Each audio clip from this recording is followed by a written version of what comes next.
Dear students, आप सभी का स्वागत है MS Chauhan video solution series में। आज हम एक नया चैप्टर स्टार्ट करने जा रहे हैं, एरोमेटिक कंपाउंड। और इस वीडियो में हम लेवल 1 की क्वेश्चन 1 to 10 डिस्कस करेंगे। चलिए शुरू करते हैं। तो पहला क्वेश्चन अपने पास में दिया गया है। इसमें हमारे पास दो ग्रुप जुड़े हुए हैं। यहाँ पर ये प्लस एम ग्रुप है, लोन पे डोनेट करता हुआ, और यहाँ पर प्लस आई और plus hyper conjugation 3 alpha H की वजह से दो ERG group, electron releasing group, यहाँ पर जुड़े हुए हैं। ठीक है, इसके बेसिस पे अपने को पता करना है कि कहाँ पर electrophilic aromatic substitution reaction maximum होगी। तो अपने को साइड्स दी गई A B C। तो किसी भी बेंजीन रिंग पर यदि हमारे पास इलेक्ट्रॉन रिलीजिंग ग्रुप जुड़ा होता है तो वो क्या होता है, ऑर्थो पैरा डायरेक्टर होता है। ऑर्थो पैरा डायरेक्टर क्यों होता है कि अपने पास में जब भी आप कोई ग्रुप आपने जोड़ा, यहाँ पर लेट्स से ग्रुप पे लोन पेयर है, लोन पेयर से आप रेजोनेंस कराएंगे तो नेगेटिव यहाँ पे आ सकता है एक बार। यदि नेगेटिव आप देखें तो यहाँ पर आएगा, नेगेटिव यहाँ देखें तो ऑर्थो और पैरा पोजिशन पर इलेक्ट्रो डेंसिटी सबसे ज़्यादा होगी, तो इलेक्ट्रोफाइल के अटैच होने की टेंडेंसी भी यहाँ पर सबसे ज़्यादा होगी। अब अपने को चेक करना है कि कौन सा ERG ग्रुप ज़्यादा है। कि अपने पास में यदि दो ग्रुप जुड़े हुए हैं किसी भी बेंजीन रिंग पर, कि हमारे पास एक ERG1 जुड़ा हुआ है और एक ERG इलेक्ट्रो रिलीजिंग ग्रुप 2 जुड़ा हुआ है लेट्स से, तो अपने पास में ऑर्थोपेरा डायरेक्शन या इलेक्ट्रोफाइल की जो डायरेक्शन है वो किसे डिसाइड करेंगे, जो कि स्ट्रॉन्ग ERG होगा। यानी स्ट्रॉन्ग ERG जो होगा उसके बेसिस पे, based on this coming electron direction decided, coming electrophile direction decided। तो अपने पास यहाँ पर प्लस एम ग्रुप ये दिया हुआ है, यहाँ पर रेजोनेंस तो होगा नहीं, तो इसके बेसिस पे जो NHCOCH3 के बेसिस पे अपन इलेक्ट्रोफाइल का एडिशन करेंगे। तो यहाँ पर इलेक्ट्रोफाइल का एडिशन इस बेसिस पे होगा, तो क्या प्रोडक्ट मिल जाएगा, पैरा प्रोडक्ट अपने पास मेजर होता है। यहाँ पर ऑर्थो पोजिशन तो ब्लॉक्ड है, तो अपने पास जो प्रोडक्ट बनेगा इलेक्ट्रोफाइल अपने यहाँ पर आ जाएगा इस NHC डबल बॉन्ड और CH3 के बेसिस पे, और यहाँ पर CH3 जुड़ा हुआ है। दैट मीन्स अपने पास इलेक्ट्रोफिलिक एरोमेटिक सब्स्टिट्यूशन कौन सी साइड पे हो रहा है, B साइड पे, इसलिए हमारा आंसर जो हो गया यहाँ पर वो गया ऑप्शन B। नेक्स्ट है क्वेश्चन 2। क्वेश्चन 2 में बोला है correct order of rate of electrophilic aromatic substitution. तो अपने पास इलेक्ट्रोफिलिक एरोमेटिक सब्स्टिट्यूशन के लिए क्या देखना है कि न्यूक्लियोफिलिक नेचर बेंजीन का कितना है। तो उसके लिए यदि अपने पास में ग्रुप जुड़ा हो इलेक्ट्रॉन रिलीजिंग ग्रुप, यहाँ पर प्लस हाइपर कॉन्जुगेशन हो रहा है, प्लस आई है, यहाँ पर अपने पास हेलोजन देखे तो माइनस आई डोमिनेट होता है प्लस एम से, यानी ये डीएक्टिवेटिंग है, रिंग की एक्टिविटी को कम करेगा, यानी न्यूक्लियोफिलिसिटी को कम करेगा। NO2 अपने पास क्या है, माइनस एम ग्रुप है। दैट मीन्स यहाँ पर electrophilic aromatic substitution directly proportional होगा nucleophilicity of benzene ring, nucleophilicity of benzene ring, जो कि डायरेक्टली किसके प्रोपोर्शनल होगी, अपने पास प्लस हाइपर कॉन्जुगेशन या प्लस एम ग्रुप प्रेजेंट होगा किसी भी बेंजीन रिंग पर। तो अपने पास ये इलेक्ट्रॉन बढ़ दे रहे हैं, इलेक्ट्रॉन डेंसिटी, तो सबसे ज़्यादा जो इलेक्ट्रोफिलिक एरोमेटिक सब्स्टिट्यूशन रिएक्शन होगी वो किसकी ज़्यादा होगी, C की, क्योंकि यहाँ पर 3 अल्फा H है जो कि इलेक्ट्रॉन डेंसिटी देंगे बेंजीन को, तो न्यूक्लियोफिलिसिटी यहाँ पर बढ़ेगी। तो यहाँ पर अपने पास में क्या हो गया, सबसे ज़्यादा C की हो जाएगी। फिर अपने पास में ये दोनों तो क्या है, डीएक्टिवेटिंग है, तो फिर D की होगी। फिर अपन देखें B और A में, B में हमारे पास माइनस आई है और यहाँ पर माइनस एम है, कौन सा डीएक्टिवेटिंग ज़्यादा होगा, माइनस एम, इसलिए B की एक्टिविटी अपने पास A से ज़्यादा हो जाएगी। तो ये हमारा इलेक्ट्रोफिलिक एरोमेटिक सब्स्टिट्यूशन का ऑर्डर हो जाएगा। इसको आप इस तरह से समझ सकते हैं कि अपने पास इलेक्ट्रोफिलिक एरोमेटिक सब्स्टिट्यूशन जब भी अपन कराते हैं तो एक क्या बनता है, सिग्मा कॉम्प्लेक्स का फॉर्मेशन होता है। तो आप जैसे इलेक्ट्रोफाइल का अटैक कराएं, यहाँ पर ये इलेक्ट्रोफाइल का अटैक होगा तो हमारे पास क्या बनेगा, हमारे पास कार्बोकेटायन ये इस तरह से बन जाएगा। जो ये सिग्मा कॉम्प्लेक्स बन रहा है ये ERG ग्रुप प्रेजेंट होने में स्टेबल ज़्यादा होगा, बाकी दूसरे केसेस में क्या होगा, अनस्टेबल होगा, यदि माइनस एम ग्रुप जुड़ा हुआ या माइनस आई ग्रुप जुड़ा होगा। तो इस बेसिस पे भी आप ऑर्डर चेक करेंगे तो अपना ऑर्डर यही आएगा। तो अपना आंसर जो हो जाएगा यहाँ पर CDBA जो है वो कौन सा ऑप्शन में दिया हुआ है, CDBA ऑप्शन D में दिया हुआ है, इसलिए करेक्ट आंसर जो हो जाएगा यहाँ पर वो जाएगा D। नेक्स्ट क्वेश्चन 3 अपने पास है कि यहाँ पे अपने को एक टर्सी अमाइन दिया हुआ है और उसकी आपने बेंजीन डाइएजोनियम क्लोराइड के साथ में रिएक्शन कराकर कपलिंग रिएक्शन कराई है। ये जो रिएक्शन हो रही है ये हो रही है कपलिंग रिएक्शन। अब इस कपलिंग रिएक्शन के लिए बोला गया कि कपलिंग रिएक्शन किस pH पे होगी, लो pH पे, हाई pH पे या इंटरमीडिएट pH पे। तो कपलिंग रिएक्शन जो होती है नॉर्मली इंटरमीडिएट pH पे होती है, नॉर्मली क्या हमेशा ही इंटरमीडिएट pH पे होगी, हाई pH या लो pH पे नहीं होती। इसका क्या रीज़न होता है वो अपन यहाँ पर समझेंगे। तो अपने पास में पहला देखते हैं हाई pH। यदि हाई pH दिया हुआ है दैट मीन्स हमारे पास में सिस्टम क्या है, बेसिक नेचर है। बेसिक नेचर में क्या होगा कि अपने पास में जो दिया हुआ है ArN2+, ये अपने पास कैसा मॉलिक्यूल है, ये इस तरह से अपने पास होगा। तो इसको आप रेजोनेटिव स्ट्रक्चर से इसे बना सकते हैं कि हमारे पास AR डबल बॉन्ड और यहाँ पर पॉजिटिव। अब बेसिक मीडियम में अपने लेट से बेस का OH माइनस अपन ने क्या, तो OH माइनस क्या करेगा, इस इलेक्ट्रोफाइल को डिस्ट्रॉय करेगा और यहाँ पर क्या बनाएगा AR डबल बॉन्ड OH, जिसमें से फिर OH माइनस जो बेसिक है वो इस एसिडिक H को ले जाएगा और हमारे पास डाई एजोटेट आयन का फॉर्मेशन करता है, डाई एजोटेट आयन। अब डाई एजोटेट आयन हो रहा है वो भी क्या है, न्यूक्लियोफाइल है, न्यूक्लियोफाइल। और हमारे पास में यहाँ पर जो एमाइन दिया हुआ है वो भी एक क्या है, न्यूक्लियोफाइल है। तो न्यूक्लियोफाइल और न्यूक्लियोफाइल दोनों एक दूसरे के साथ रिएक्शन नहीं कर सकते, इसलिए हाई पीएच पे रिएक्शन नहीं होगी।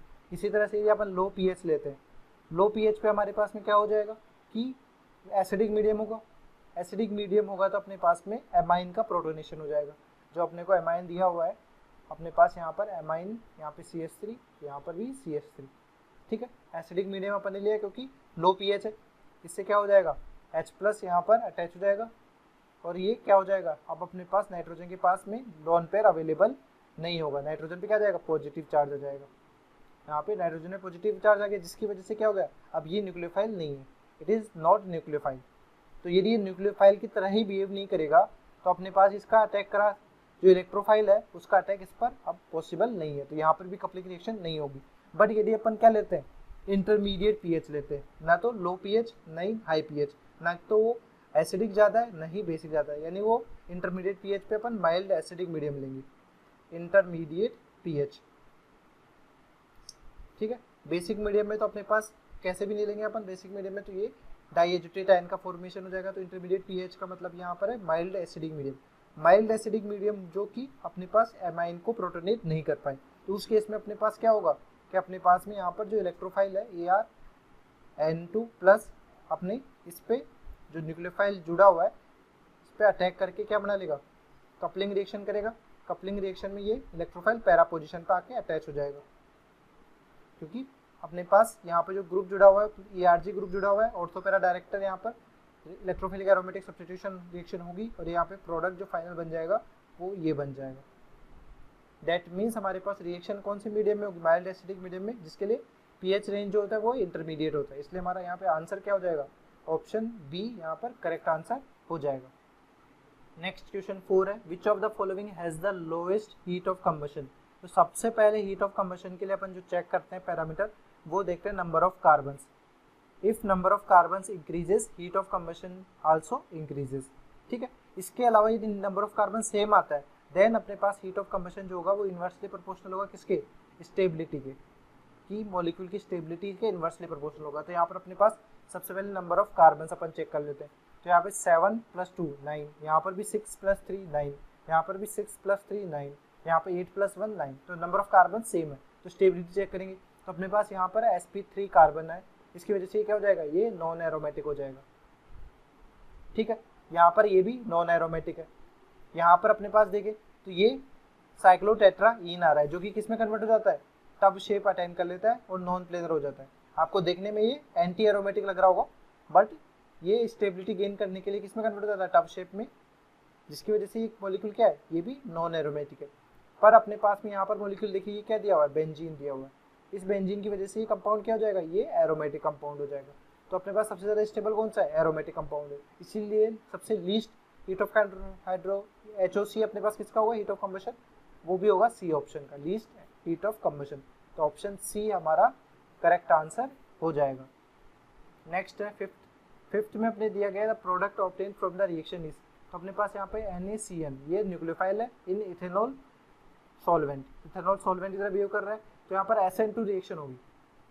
अब SN2 के लिए अपने को हैलाइड निकालना है तो ये डायरेक्टली इस कार्बन पे अटैक करेगा और क्लोरीन को रिमूव कर देगा। अब अपने पास ब्रोमीन को क्यों नहीं निकाल पा रहा है, क्योंकि यहाँ पर पार्शियल डबल बॉन्ड करेक्टर है ड्यू टू रेजोनेंस। यहाँ पर रेजोनेंस होगा, पार्शियल डबल बॉन्ड करेक्टर आ जाएंगे। इस पार्शियल डबल बॉन्ड करेक्टर की वजह से यहाँ पर कोई भी SN2 रिएक्शन नहीं होगी, नो SN2 रिएक्शन। तो यहाँ पर फाइनल जो प्रोडक्ट बनेगा वो क्या बनेगा, अपने पास Br यहाँ पे ऐसा कैसा ही रह जाएगा और यहाँ पर देखें तो CH2CN, ये SN2 रिएक्शन होगी जो कि कौन से ऑप्शन में दी गई है, जो ऑप्शन ए में दी गई है। इसलिए करेक्ट आंसर जो होगा यहाँ पर वो जाएगा ए। नेक्स्ट क्वेश्चन 6 अपने पास बेंजीन की रिएक्शन आप क्या करा रहे हैं एनहाइड्राइड के साथ AlCl3 प्लस H3PO प्लस के प्रेजेंस में। तो यहाँ पर कौन सी रिएक्शन होगी, यहाँ पर फ्रीडल क्राफ्ट एसाइलेशन होगा, फ्रीडल क्राफ्ट एसाइलेशन।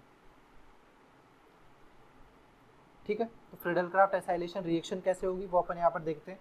यहाँ पर हमारे पास ये बेंजीन के साथ एनहाइड्राइड दिया हुआ है, C double bond O oxygen. ठीक है, AlCl3 पे अब क्या होगा, AlCl3 में आप देखिए यहाँ पर ऑक्सीजन का लोन पेयर है, ये लोन पेयर रेजोनेंस पार्टिसिपेट करेगा, ये पाई बॉन्ड ब्रेक होगा, इलेक्ट्रॉन डेंसिटी इस पे आएगी, फिर ये अटैक किस पे करेगा, एल्यूमिनियम AlCl3 पे। इलेक्ट्रॉन डेंसिटी वहाँ पर ज़्यादा है तो यहाँ पर अपने पास मॉलिक्यूल अब कैसा बन गया, यहाँ पर ये बेंजीन रिंग है, इसी के साथ डबल बॉन्ड, ऑक्सीजन में पॉजिटिव चार्ज है, इसी के साथ ये C डबल बॉन्ड। ठीक है, और यहाँ पर ऑक्सीजन के साथ AlCl3, एल्यूमिनियम पे अपने पास नेगेटिव चार्ज हो जाएगा क्योंकि ये इलेक्ट्रॉन एक्सेप्ट कर रहा है। ठीक है, अब इस ऑक्सीजन में पॉजिटिव चार्ज को हटाना है तो इस बॉन्ड को अपन ब्रेक कर देंगे, इस बॉन्ड को ब्रेक करेंगे तो हमारे पास क्या बन जाएगा, हमारे पास यहाँ पर ये मॉलिक्यूल इस तरह से बन जाएगा। ठीक है, यहाँ पे C double bond O AlCl3 minus, और यहाँ पर अपने पास एसाइल कार्बोकेटाइन का फॉर्मेशन होगा। इस एसाइल कार्बोकेटाइन के साथ में यदि आप बेंजीन की रिएक्शन कराएंगे तो अपने पास में फ्रीडल क्राफ्ट एसाइलेशन रिएक्शन होगी। फ्रीडल क्राफ्ट एसाइलेशन में अपने पास ये बेंजीन अब इस पे जाके अटैच हो जाएगा, इलेक्ट्रोफिलिक एरोमेटिक सब्स्टिट्यूशन है। इसमें अपने पास क्या बन जाएगा, अब यहाँ पर मॉलिक्यूल अपने पास ये बेंजीन रिंग है, इस बेंजीन रिंग के साथ में यहाँ पर C डबल बॉन्ड O, और यहाँ पर अपने पास क्या है, यहाँ पर अपने पास एक और बेंजीन रिंग बन गया। इसी के साथ यहाँ पर देखें तो C double bond O AlCl3 minus, जिसका आप हाइड्रोलिसिस करेंगे H3PO प्लस के प्रेजेंस में तो अपने पास क्या बन जाएगा, यहाँ पर ये AlCl3 लीव कर जाएगा, OH का फॉर्मेशन हो जाएगा। तो हमारे पास यहाँ पर मॉलिक्यूल कैसा बन जाएगा, हमारे पास यहाँ पर C डबल बॉन्ड OH, और यहाँ पर अपने पास C डबल बॉन्ड OI, और यहाँ पर बेंजीन रिंग डायरेक्टली अटैच्ड है। ठीक है, इसके बाद अपने को क्या दिया हुआ है, जिंक अमलगम विद HCl, जो कि क्या है, क्लीमेंशन रिडक्शन है। क्लीमेंशन रिडक्शन में अपने पास में जो कार्बोनिल ग्रुप होता है C डबल बॉन्ड O, उसको एल्केन में कन्वर्ट हो जाएगा। तो अपने पास यहाँ पर जिंक अमलगम विद HCl के साथ में रिएक्शन करेंगे तो ये कार्बोनिल एल्केन में कन्वर्ट हो जाएगा। तो एल्केन में अपने पास कन्वर्ट होगा तो क्या बन जाएगा, ये मॉलिक्यूल अपने पास इस तरह से बन जाएगा, CH2, अपने पास यहाँ पर बेंजीन। ठीक है, अब अपने पास यहाँ पर दिया हुआ है C डबल बॉन्ड OH, इसमें आप किसकी रिएक्शन करा रहे हैं, थायोनिल क्लोराइड SOCl2 के साथ। तो SOCl2 के साथ में आप रिएक्शन कराएंगे तो अपने पास जो C डबल OH है, कार्बोक्सिलिक एसिड, ये COCl में कन्वर्ट हो जाएगा। तो अपने पास में यहाँ पर ये COCl में कन्वर्ट हो गया, C double bond O Cl, और यहाँ पर CH2 है, और यहाँ पर उसके साथ बेंजीन रिंग भी जुड़ी हुई है। ठीक है, इसमें अपन आपके AlCl3 के साथ में रिएक्शन कराएंगे तो AlCl3 के केस में क्या होगा कि यहाँ पर ये जो Cl है ये इलेक्ट्रॉन पेयर ले लेगा बॉन्ड का और AlCl3 पे अटैक करेगा, क्योंकि AlCl3 लुईस एसिड है, Cl को एब्स्ट्रैक्ट कर लेगा और फ्रीडल क्राफ्ट एसाइलेशन रिएक्शन होगी यहाँ पर भी, और एसाइल कार्बोकेटाइन का फॉर्मेशन हो जाएगा। तो एसाइल कार्बोकेटाइन अपने पास यहाँ पर बनेगा ये C डबल बॉन्ड O, यहाँ पर पॉजिटिव CH2, इसी के साथ अपने पास यहाँ पर बेंजीन रिंग। ठीक है, अब इस ये बेंजीन रिंग कैसे बन रही है, ये अटैक करेगा इस पर इलेक्ट्रोफाइल की तरह, और यहाँ पर फाइनल जो प्रोडक्ट बनेगा वो प्रोडक्ट क्या बनेगा, यहाँ पर प्रोडक्ट बन जाएगा ये इस तरह से। ठीक है, यहाँ पर CH2 और ये बेंजीन रिंग इसी के साथ जुड़ी हुई है। ठीक है, दोनों तरफ बेंजीन रिंग हो जाएगी और यहाँ पर अपने पास C double bond O group attach हो जाएगा, ये हमारा फाइनल प्रोडक्ट C हो जाएगा। यहाँ पर फ्रीडल क्राफ्ट एसाइलेशन हो रही है। ठीक है, ये कार्बोकेटाइन एसाइल कार्बोकेटाइन बन रहा है अपने पास, फ्रीडल क्राफ्ट एसाइलेशन। ठीक है, तो ये अपना फाइनल प्रोडक्ट कौन से ऑप्शन में मैच कर रहा है, ऑप्शन बी में मैच कर रहा है, इसलिए आंसर जो हो गया वो जाएगा बी। नेक्स्ट क्वेश्चन 7 है, how many benzylic hydrogens, benzylic hydrogens यानी जो बेंजीन रिंग के अल्फा पोजीशन पर जुड़े हुए हों, are present in the hydrocarbon. तो बेंजीन रिंग के अल्फा पोजीशन ये वाली है, यहाँ पर 2 हाइड्रोजन है, कार्बन की वैलेंसी 4 होती है, तो उसको सेटिस्फाई करने के लिए अपन हाइड्रोजन यहाँ पर पुट कर देंगे। तो यहाँ पर कितने अल्फा H प्रेजेंट है, यहाँ पर अल्फा H 5 प्रेजेंट है, इसलिए आंसर जो जाएगा वो जाएगा ऑप्शन सी। नेक्स्ट है 8th क्वेश्चन। 8th क्वेश्चन में हमें दिया गया major product formed in the reaction. तो हमारे पास यहाँ पर देखिए एक तो ये ग्रुप जुड़ा हुआ है ERG ग्रुप, प्लस आई और प्लस हाइपर कॉन्जुगेशन, प्लस आई है और इसमें 1 अल्फा H है। यहाँ पर हमारे पास CH3 है, ये भी प्लस आई है, पर यहाँ पर 3 अल्फा हाइड्रोजन है। इसी के साथ हमारे पास यहाँ पर ये जो दिया हुआ है HNO3 प्लस H2SO4, इससे हमें क्या मिलता है NO2 प्लस, ये नाइट्रेशन होता है। ये किस तरह से बनेगा, हमारे पास यहाँ पर H2SO4 नाइट्रिक एसिड से स्ट्रॉन्ग एसिड होगा, तो अपने पास यहाँ पर नाइट्रिक एसिड ले लीजिए आप, कैसा होगा HNO3 का स्ट्रक्चर कुछ इस तरह से होगा, ठीक है। अब अपने पास में H2SO4 का स्ट्रक्चर बनाइए, तो H2SO4 से ये एसिडिक H को ले लेगा, ठीक है। यहाँ से H प्लस लीव करेगा और ये H प्लस कहाँ चला जाएगा, इस ऑक्सीजन पे। तो हमारे पास यहाँ पर क्या बन जाएगा, यहाँ पर बन जाएगा ये OH2NO2, ठीक है। इसमें फिर SO3H SO3 माइनस, यहाँ पर ऑक्सीजन पॉजिटिव चार्ज को हटाना है, तो इस बॉन्ड पेयर को लेके निकल जाएंगे। तो हमारे पास क्या बन जाएगा, हमारे पास बन जाएगा H2O प्लस NO2 प्लस। अब हमारे पास यहाँ पर इलेक्ट्रोफाइल जनरेट हो चुका है HNO3 प्लस H2SO4 से। अब यहाँ पर आप क्या करेंगे, electrophilic aromatic substitution. Electrophilic aromatic substitution में दोनों ही ERG ग्रुप है। जो स्ट्रॉन्ग ERG ग्रुप होगा कौन सा होगा, जिसमें 3 अल्फा H है, तो इसके बेसिस पे आप ऑर्थो पैरा डायरेक्शन डिसाइड करेंगे। तो हमारे पास यहाँ पर जो अटैक होगा वो किसके ऑर्थो पैरा पोजिशन पर होगा, जो अपन ग्रुप CH3 से दिया हुआ है, ठीक है। तो यहाँ पर इलेक्ट्रोफाइल NO2 प्लस है, NO2 प्लस पे किस पे जाएगा, ये इसके बेसिस पे ऑर्थो पोजीशन पे आकर अटैच हो जाएगा।